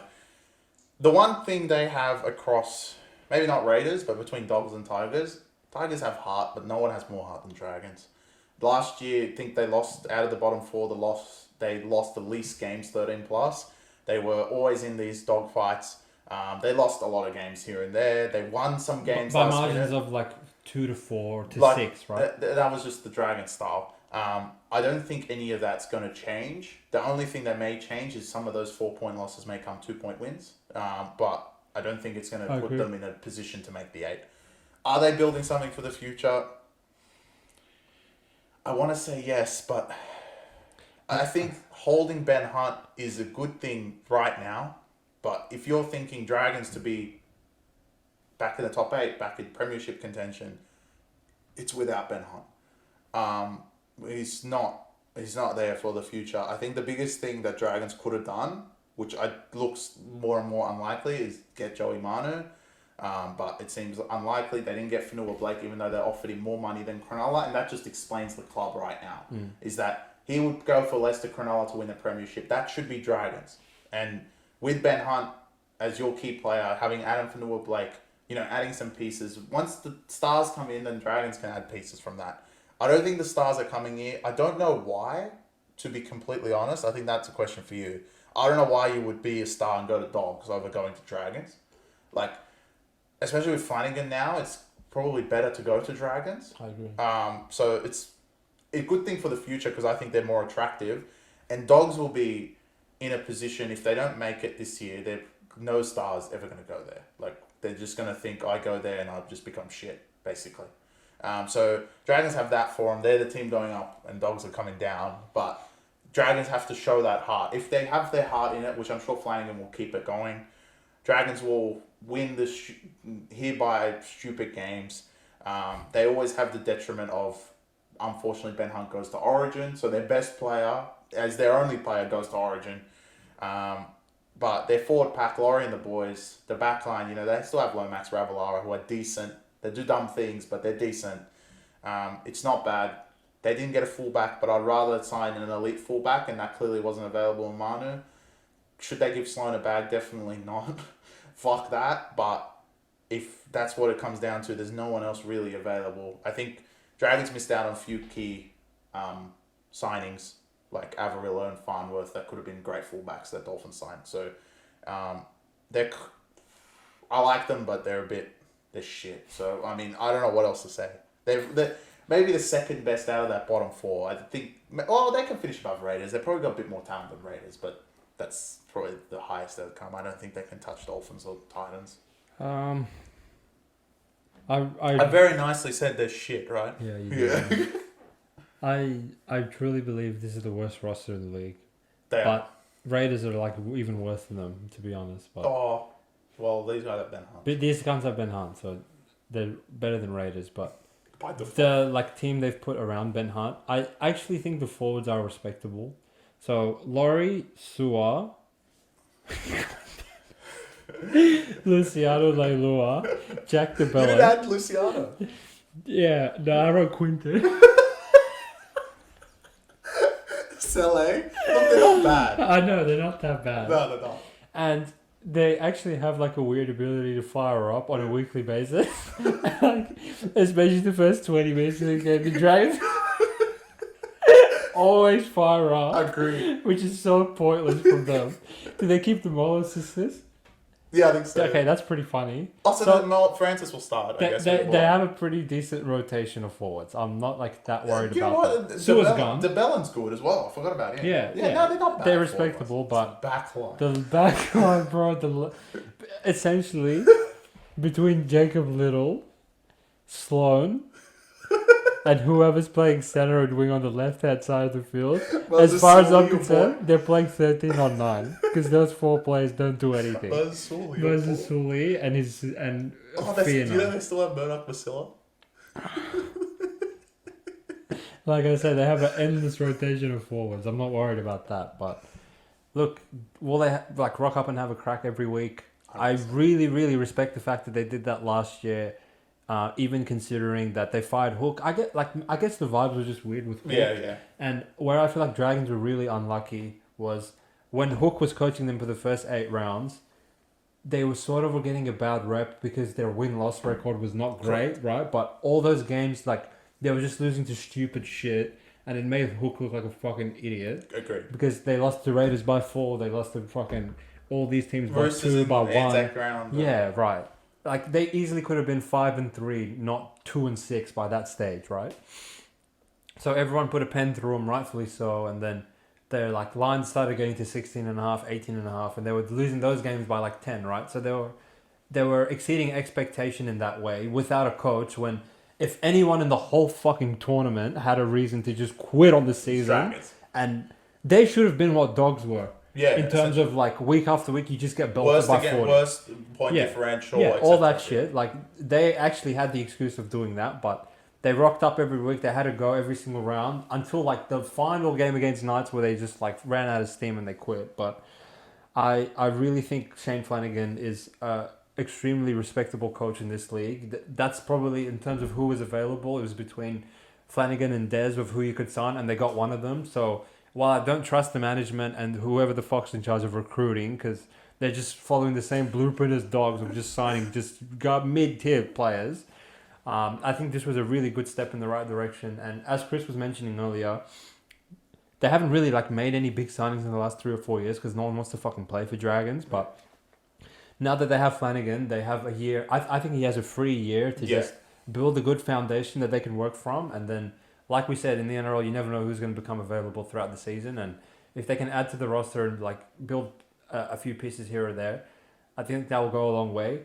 My big problem with Dragons over the last couple of years has been I feel like they hitched too much of their development to the wrong players. Yeah. In terms of Sloan, Sullivan, like all those cunts. I think when we were even watching them, we're like these guys are just not that good, right? Like when Tigers had Brooks, Moses, Tedesco, and whatever. Sure, they like weren't able to keep all of them, but if they weren't able to keep, Teddy, Moses, all those players, then like they would easily have a great spine for a long time. Pappy, but when I looked at Sloan and Sullivan and those cunts, I was like, mate, like... Look, without signing Sloan yet, maybe they're thinking that, because they obviously got rid of Sullivan to the next team, which are also jokes. But, look, there's just... when you see the gains of the better teams and you see the gains of the shit teams, you're like, why didn't they just go get them? Seriously. Dragons would have been... Like, CT is going to get lost in this Dogs team. CT would have been perfect for Dragons. Yeah, to play like left center or left wing or something. Yeah, he could play everywhere. Why would you not go? I mean, the biggest ones are Farnworth and Avarillo. This is ridiculous. I understand Dolphins probably had more money, but Dragons have money. Yeah, who are they paying? Who are they paying other than Ben Hunt? Yeah. So, like, up and coming players, it just doesn't seem like Dogs and Dragons are just buying. Dragons have a defense because even the good players don't go there. So, it doesn't matter if they go up to Munster and be like, we'll give him $2 million. He'll be like, no, I'm not going Dragons. Which, to your point, is why we don't attack Dragons on this podcast the same way we do Dogs, right? Because you look like, compare who they've signed the last 3 years, they haven't signed like anyone of note for them to actually get better, correct, right? But Dogs, we signed Burton. Yeah, we signed Reed Marnie. Yeah, we signed Kickout. Yeah. These are like some of the best players at their positions in the league. And if anything, they regressed and got worse. This is why I constantly call out Serralvo of like, what the fuck's the point of grabbing you when literally Trent Barrett and Dean Pay had pathetic rosters, couldn't score 8 points a game for God's sake, and were losing by way less margin than you were losing. You put the 4 stars from Dogs and you put them on Dragons. Oh, they're much better. Hunt, that you would be like they're in the 8. Yeah, bro, they're much better. Burton Hunt, Reed Marnie, Kickout, Critter. Yeah, come on, bro. You're in the 8. Why do we say that when we talk about Dogs and be like, it's Dogs? They're fucking garbage. Like, it's a complete different ball game for Dragons. Yeah, they're just talent devoid. And I will say this, Ben Hunt, I truly feel sorry for you. I did say Raiders are the worst spine in the league, and the only reason they're worse than Dragons is because of you, mate. Like, to look across from you, and it was Amon who, like, literally went to a car park and hit someone with a hammer, for God's sake. This is who he's playing with. He looks behind him, Sloan can't even ground the ball, and he looks ahead of him and sees Jacob Little, which I will reiterate, you could put him on the field by himself, he can't score. So, like, what the fuck's he meant to do? The only reason 2 years ago they were even in the 8 before the barbecue gate was literally because of Ben Hunt. Yeah, he was playing like Dalian medalist. And he just backs it up every time he plays Origin. This guy's a freaking superstar of a player. Shout out to him. Look, Dragons, we're both rooting for you. Him so more than me. And I know both Serafos brothers are at home really pulling for you guys. But as far as I'm concerned, if you come like 13th, lose a lot of games tight, and you're building towards next season, I think that's a successful year for you guys, realistically, expectation-wise. And look, there's only one team left, and they're so fucking bad that I actually forgot to even write any notes on them. And obviously, we're talking about the West Tigers. I don't know who they signed and who they lost because I didn't write it. Sullivan. They signed Sullivan, and that's it, I guess. Dwayne's back. Yeah, Adam Dewey's back. They got rid of North Flumo. It was really funny. But they got rid of North Faluma. I feel like Tommy Talau / Tommy Turbo. Tommy left. Turbo's gone. McKaylee. Aiden Caesar, they signed. Oh yeah, they signed. That Bulla. They have Dream Buller. What a rookie. What a superstar. I don't think they signed anyone else. Yeah. They signed a forward. Clement's still there. Yeah. Same wank forward pack as last year. They're garbage. They're Like, so bad. You're the Tigers fan, mate. I'll give you I am the the floor. Tigers fan. Like, They're I'm so a fan bad. of like 5 teams, but I like Tigers. They're my boyhood team, but my god, they're bad. Benji first year. Bungie by himself, right? Yeah. Look, Caesar and Sullivan. You couldn't try and get 2 shit halves of that. Come on, Tigers. Come on, man. Is it the worst half in the league? Raiders. Raiders are up there. Fogarty's better than these. Fogarty's combined, better bro. than them Who combined. the So, hell are these guys? look, I don't know what was the motive of getting Caesar, but sure. Sullivan, I understand, but if Dragons are going to get rid of a used player, don't think Yeah, he's going to be he's some good. sort of fucking god Yeah. that they're going to cup the Tigers a big gun. Yeah, So as literally. far as I'm concerned, he's a filler because we don't have a 5'8" until next year. Or a halfback. Or, well, we don't know where Luai's going to play. Tigers. Oh, But, that's right, they signed but him. the signing of the thing, what I was going to get to, is Luai. Controversial, would you say? Wrong decision, It's you would just say? Wrong decision. Look, there's been teams across the league, Dolphins, you could argue Titans, Dragons. I think that's pretty much it. That have sat there back and gone, we are waiting for a superstar, we're going to sign a superstar. Tigers were in that bunch until we decided to sign Luai, and as all those teams passed up on him, and as far as I'm concerned, he probably would have been a better fit at Dolphins because they already have talent and he could go there and be an idiot. He's not going to come to Tigers and fix anything. I know this is the pressing end of the podcast, but as far as I'm concerned, we wasted so much money on this bomb and he's not going to fix shit. And we have 1 year. It's not like the Sharks. The next year, this year they're going to be decent. Next year they get Adam Blake and become probably top 4. It's that we have one garbage year where we're probably going to come last again by default because we're just shit and we show heart, but we're just garbage. And next year we gain a $1.2 million player. If you told me Munster, if you told me Moses, if you told me that's the sort Cleary by some miracle, you told me Ben Hunt, I'd be like mad. But Luai, I understand Luai Coruscant could be entertaining. We will win more games. We may not come last because Raiders are not going to sign anyone. But this year is dead last. I could argue they might not win more than 3 games.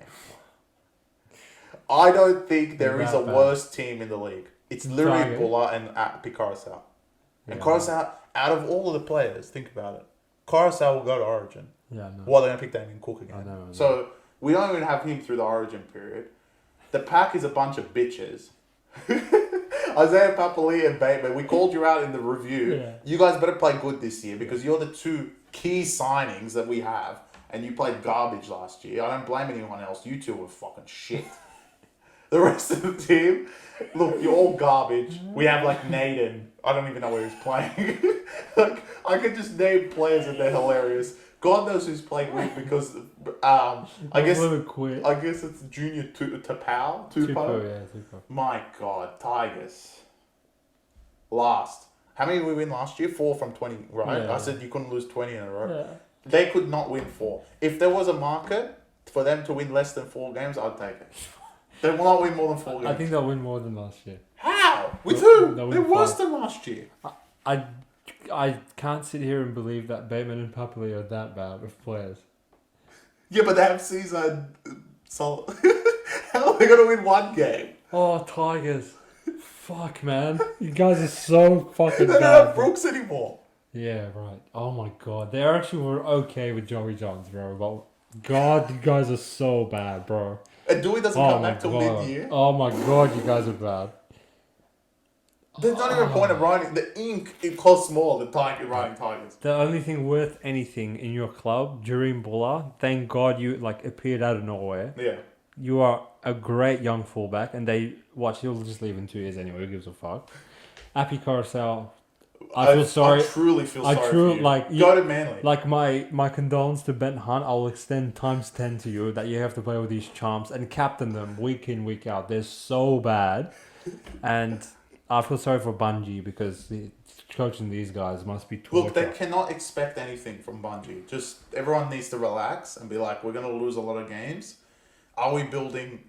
Arguably, I could say we're not because we signed Luai, but we are building technically with Luai when we shouldn't only win 4 games or 3 games that are going to win this year. But we will see. Yeah, look, they're not on the list for a reason. They're not even a team. This is where the argument comes that we bring new teams. Like, you know what? Like, are the North Sydney Bears or Newtown Jets worse than this Tigers team? I don't think they are. They could beat them. Definitely would be worse. Okay, they could be a little bit worse, but it's getting the Really margin between scary. it is getting scary. I know, yeah. Especially with these idiots. God, you guys are so bad, bro. They're so bad. Like, the more you analyze who's going to actually start, you're like, who's playing center? I can't even name you their centers right now. I forgot they were a team. Well, I don't think Josh, what's his name? Rat tail. Mullet Mayhem. Yeah, Mullet Mayhem. He's not there anymore for whatever. Don't ask where he went. He quit. So who's playing center? Dewey. He's not even playing. When he's back, he'll play center. He's good. Left center is... It's not even Tommy Turbo. Yeah, bro, that's what I'm saying. I guess it's Nathan, unless he's playing wing. He's playing wing, I believe. So he's playing wing. No, he's playing wing, 2 plus... center, 2 plus playing wing. Okay, so they're running out there with Nathan. So we need another winger. I don't know, just whoever you can get, really. Wow. Mate, they don't even have for halves, let alone wingers. They're so bad. I don't get what their plan is. They're just like getting by for the savior to come, Luai. Yeah. Good luck to you, mate. I don't think Luai's as garbage of a player as he thinks. I think he's a pretty good player, but if you're paying $1.2 million for someone to come to your club, you're insinuating that this guy is like club-changing, game-changing, game-breaking player. Like Fanua Blakers. This is reserved. I wouldn't even give Fanua like 1.2, bro. No, 1.2 is reserved for the like Elite. creme de la creme playmakers. Nathan Cleary, Cameron Munster, James Tedesco when he was in his prime. Those sort of players. I don't put... Pappenhausen. No, I wouldn't even give him 1.2. Wow. Yeah, 1.2 is like, bro, Ben Hunt. If you're giving them 1.2, they have to be in like the Dally M contention year after year after year. Payne Haas, maybe. Maybe, yeah. Reece Walsh, sure. Kalen Shaw. Like, you need what Kalen gave Newcastle from Luai out of Tigers to like justify the price tag. That's not going to happen, bro. Come on. No. So I don't blame him for three-peating and then getting his bag because, like, why the fuck? Who gives a shit if you win 5 or 6? You've already won 3. And as a player, there's a big difference between getting like 600k and 1.2. So fair enough. Yeah, but I mean, I guess he's not afraid to be like, I'm going to go out there. And I respect that from him, actually. To be honest. To be like, I'm not going to be just held as Luai's bitch. Yeah, as clear as bitch. Yeah, fuck that. Why would you want to do that? Yeah, but I think he's going to go there and shit the house up. That's fair for you to predict, but from him as a player, I don't mind him like embracing the challenge. I'm not saying he's good. But at least, like, he's not just going to be Cleary's slave for the rest of his career. Agreed. I really respect that. I mean, he got 1.2 million. What the hell am I saying? Yeah, take that any day. Congrats, mate. Congrats. But as far as this season, you know what does me about Tigers as a club? The audacity of their fan base where, like, when they start off shit house every year, they're like, we need answers from the CEO. Like, you guys are shit. You're so bad. Just don't get your... Why do they get their expectations No. Okay. Last year... expectations were high and they were justified. Tim Sheens was back. They signed Bateman and Papali. They still had Brooks. Buller was playing fullback. They signed Coruscant. They had expectations for a reason. This year, we've seen how garbage they are. They've signed... It's not even there. Yeah. They've signed Caesar. I didn't even know he was playing footy, to be honest. But now he's playing footy again for Tigers. So, look, there should be no expectation. I am a fan of the Tigers, and I'm telling you guys now, do not have expectations. If they win 3 games, they win 3 games. They're fucking shit. Don't even compare them to Dragons and Dogs. We're running our own competition, okay? Just go out there and play the best you can. That's all it is. Yeah, no expectations. There is no expectations. At least, like, throw the footy around. And Benji, look, if you want to be a good coach in the future, use this as a learning curve because you're going to play with garbage a lot of the time. And bringing yourself up with garbage is just going to make you a better coach. There's no way but up from there. So fair Exactly. enough. So, look, it's better than having a really elite team. Bring up the youngsters. Keep pushing Buller up because Buller is the future of Tigers if we keep him past 2 years. Yeah, that'll be nice. And I'm sure you'll find some gems this year. They'll play great. We'll see. But in terms of this year to wait come, to watch Tigers. they're not going to win more than 4 games. Yeah, right. It's hard to argue, mate. Even the most avid Tigers fan, I don't know what counter argument they would have What are to you what we gonna just say? said. Well, we They're have so season. fucking bad. God, they're awful. Okay, we're gonna round up this podcast by quick fire, rapid fire, giving each of our top 8 predictions because I think we said these guys can make the 8 for about 19 teams. So I'm just gonna no particular order. This is your top 8 for the season. You ready? What? No, you have to say some order. I'm gonna do no particular order. Okay. I'm gonna do no particular. All right, we'll do no. Actually, fuck it. Yeah, we'll do I want order. a challenge. Let's do order. Okay. Not that I've written this down. This is your NRL 2024 predicted top 8 in order as well. Don't at me. Number 1, Sydney Roosters. I have them as minor premiers. Their roster speaks for itself and they're going to bounce back from last year. Number 2, New Zealand Warriors. Number 3, Brisbane Broncos. Number 4, Penrith Panthers. Number 5, Melbourne Storm. Number 6, South Sydney Rabbitohs. Number 7, we will have the Manly Seagulls. And rounding out your 8, we have the Parramatta Eels. Honourable mentions to the Cronulla Sharks and the North Queensland Cowboys. I believe you guys will just miss out, but there's always next year, so good luck to you guys. But that is your top 8 for this year. Stupid. All right. The real NRL top 8, 2024. First, Sydney Roosters. Flying. Second, I love all you guys. Parramatta. Number 3 will be the Brisbane Broncos. 4th, the mighty Manly Sea Eagles. Number 5, Penrith. They will not make the top 4. Mark this word down. They will not be in the top 4 this year. Number 6 is the Melbourne Storm. Number 7 is the South Sydney Rabbitohs. And number 8, a little bit of regression, but they're going to be scary at 8, will be the New Zealand Warriors. Sharks, Cowboys, and you guys just suck. So there's not even a point of discussing. Knights, like you guys shouldn't even been in the 8 this year. So that's my 8. Well done, sir. It's a pleasure chatting to you. Pleasure chatting to you too, We're mate. doing this on a weekly basis, so make sure you guys tune in. Yeah. And we'll have a round 1 breakdown for you guys in exactly probably 10 days from now. So thanks for sticking around, and we'll see you all next time. Peace. Peace.